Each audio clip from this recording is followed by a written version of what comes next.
पाकिस्तान समेत दुनिया भर में हमारे देखने और चाहने वालों को इम्तियाज़ शाह का अस्सलाम वालेकुम।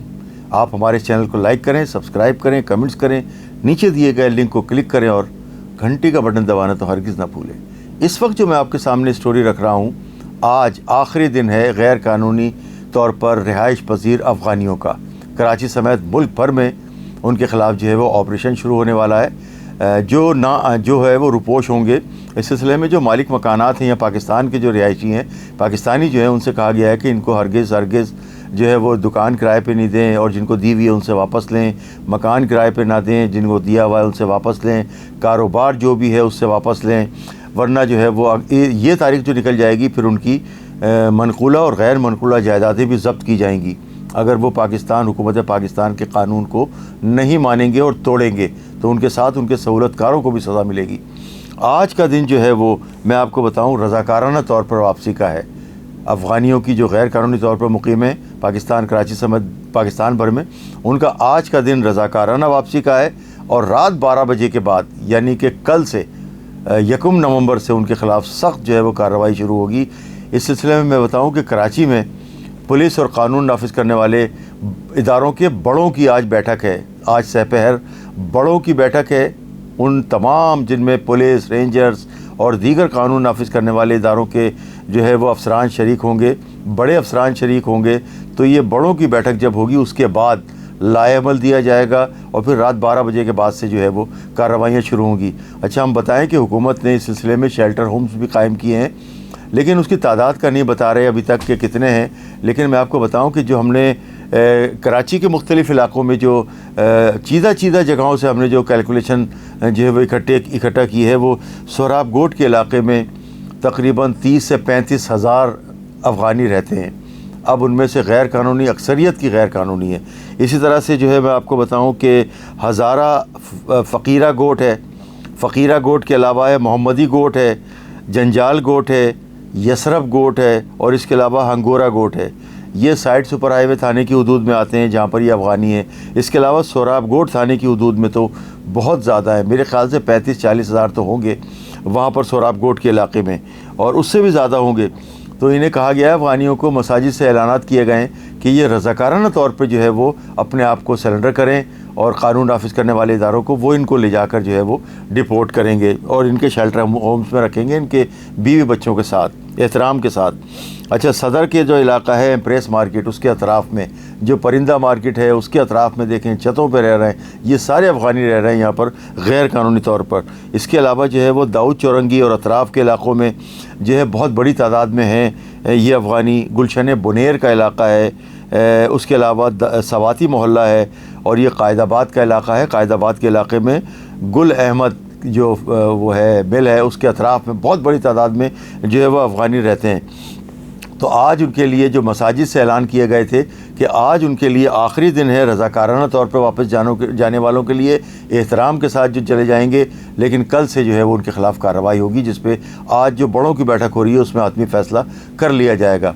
अच्छा, मैं बताऊँ आपको कि जो हमारे ज़राए ने बताया है कि जो इनके ख़िलाफ़ जो कार्रवाई होगी उसमें 1 पॉइंट एजेंडा ये है जो बड़ों की बैठक में तय होगा कि जी सॉफ्ट कॉर्नर और जो हार्ड कॉर्नर हैं इनके जो इलाके हैं, यानी जहाँ पर मज़ाहमत हो सकती है और जहाँ पर मज़ाहमत नहीं हो सकती, तो उन इलाक़ों को जो है वो उन्होंने जो एजेंसीज़ हैं उन्होंने निकाल लिया है और उन इलाक़ों पे वर्किंग की गई है कि जिस इलाक़ों में अगर मुज़ाहमत हुई तो वो कौन से इलाक़े हैं और जहाँ नहीं होगी वो कौन से इलाक़े हैं।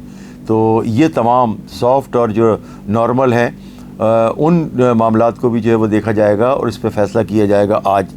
और 1 नवंबर के बाद यानी कि बुध कल जो है वो उसके ख़िलाफ़ कार्रवाइयाँ शुरू हो जाएंगी। अच्छा, मैं आपको बताऊँ इसका महल वक़ू कि 1979 और 80s में अफ़गान पनाह गुज़ीनों की पाकिस्तान आमद का सिलसिला शुरू हुआ और ये दोस्ती और खैर सगाली के तौर पर इनको जब वहाँ पर जो है वो रशियन फ़ौजों ने हमला किया था तो उसके बाद जो है वो इनको जो है वो पनाह गाहें मिलनी थी और तलाश में थे, तो ये पाकिस्तान की सरहद अबूर करके आ गए।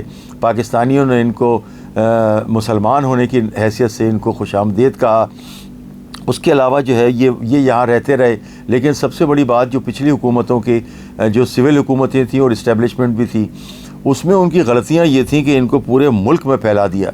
इनको जो है वो रेफ्यूजीज़ कैंप में रखने के बजाय पूरे मुल्क में ये गए और पूरे मुल्क में इन्होंने जो है वो ऐसी तैसी कर दी। और जहाँ जहाँ ये गए इन्होंने क्लाशनकोफ्स जो है वो कल्चर यानी कि AK-47 लाए, TT पिस्तौल मुतारिफ़ करवाया, हीरोइन मुतारिफ़ करवाई, बहुत सारा स्मगलिंग का जो है वो बहुत बड़े पैमाने पर कारोबार किया। और अभी पिछले दिनों से जो पाकिस्तान में जो हालात ख़राब हुए हैं उसमें डॉलर्स की स्मगलिंग भी इन्होंने की और जो है ना बड़ी मिक़दार में, बड़ी तादाद में डॉलर अफ़गानिस्तान इन्होंने स्मगल कर दिए। इसलिए कहते हैं कि वहाँ पर जो है ना वो स्टेबल हो गई है उनकी गवर्नमेंट और GDP का जो है ना उनका रेट बहुत मुस्तहकम हो गया है। लेकिन पाकिस्तान के हालात ख़राब करने में, पाकिस्तान की इकनॉमी को बर्बाद करने में भी इन गैर कानूनी तौर पर जो मुकीम अफ़गानी है उनका बहुत बड़ा हाथ है। मैं आपको बताऊँ कि जो 1979 और 80 में जो अफ़गानी आए वो पूरे मुल्क में फैल गए बड़ी तादाद में। उसके बाद हुआ 2001 में 9/11 का वाक़या। 9/11 के वाक़े के बाद तकरीबन 1 मिलियन से ज़ायद अफ़गानी जो है वो पाकिस्तान में पनाह गुज़ीन आ गए और यहाँ पनाह हासिल की, क्योंकि वहाँ पर जो है वो बहुत ही बड़े पैमाने पर इनके ख़िलाफ़ ऑपरेशन शुरू हो गया था। तो ये पनाह की तलाश में पाकिस्तान आया। पाकिस्तानियों ने इनको जो है वो दिल खोल कर खुशामदीद कहा, खैर मक़दम किया इनका और इनको जगह दी, खाने के लिए दिया, पीने के लिए दिया इन अफ़गान पनाह गुज़ीनों को, जो कि गैर कानूनी तौर पर यहाँ पर आ गए थे लेकिन पनाह गुज़ीन थे। लेकिन वहाँ की उस वक्त की हुकूमत की पॉलिसी ये थी कि उनको एक बजाय इसके कि एक रेफ्यूजी कैंप में रखते, उन्हें छोड़ दिया खुला और पूरे मुल्क में ये फैल गए। इसी तरह से क्राइम भी इनकी वजह से बढ़ा है, पूरे मुल्क में बढ़ा है। कराची समेत पूरे मुल्क में क्राइम बढ़ाने की अव्वलीन वजह जो है वो ये गैर कानूनी तौर पर आए हुए अफराद हैं। अच्छा, इसमें सिर्फ अफ़गानी नहीं है, दीगर ममालिक से जो आए हुए अफराद हैं गैर कानूनी तौर पर, जो भी गैर कानूनी तौर पर आएगा उसको पकड़ना होगा, क्योंकि ये कहीं भी पूरी दुनिया में नहीं हो सकता कि आप बग़ैर पासपोर्ट के किसी मुल्क में चले जाएँ और वहाँ पर जो दंदनाते फिरें और बदमाशी भी करें। ये सिर्फ पाकिस्तान में हो रहा था, जो अब नहीं होगा, कल के बाद, आज रात 12 बजे के बाद से इंशाल्लाह नहीं होगा और इस पर काबू पाया जाएगा। मैं आपको बताऊं कि ये जो हुकूमत की जो उस वक्त की पॉलिसी में बता रहा था आपको, उसके बाद जो 9/11 का वाक़या हुआ 2001 में, वहाँ पर 1 मिलियन से ज़्यादा है और टोटल हमारे ज़राए का कहना ये है कि 3.7 मिलियन ये जो रेफ्यूजीज़ हैं पाकिस्तान आ चुके। अब आप ये देखें कि पाकिस्तान की मईशत पे कितना बड़ा बोझ, लेकिन मुसलमान होने के नाते इन्हें पनाह दी 3.7 मिलियन अफ़गानियों को, और वो यहाँ पर क्या जो है इन्होंने गुल खिलाए। अब ये है कि होश के नाखून लेना होगा। आज का दिन आखिरी है, आज जो है वो इज़्ज़त के साथ रज़ाकाराना तौर पर चले जाएं, वरना कल से इनके ख़िलाफ़ जो है वो सख्ती होगी और इतनी होगी कि इनकी जो मनकूला और गैर मनकूला जायदादें हैं वो भी जो है वो ज़ब्त कर ली जाएंगी। चमन बॉर्डर समेत दीगर इलाक़ों में जो है वो शेल्टर होम्स भी बनाए गए हैं, जहाँ पर इनकी जो है खिदमत की जाएगी।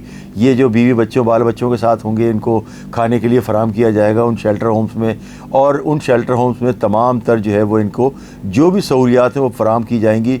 लेकिन हम फिर आपसे ये बता रहे हैं कि आज जो है वो जो लोग भी आज जाएंगे वो रज़ाकाराना तौर पर जाएंगे, और जो रात 12 बजे और कल से जो होगा उनकी पकड़ धकड़ शुरू हो जाएगी।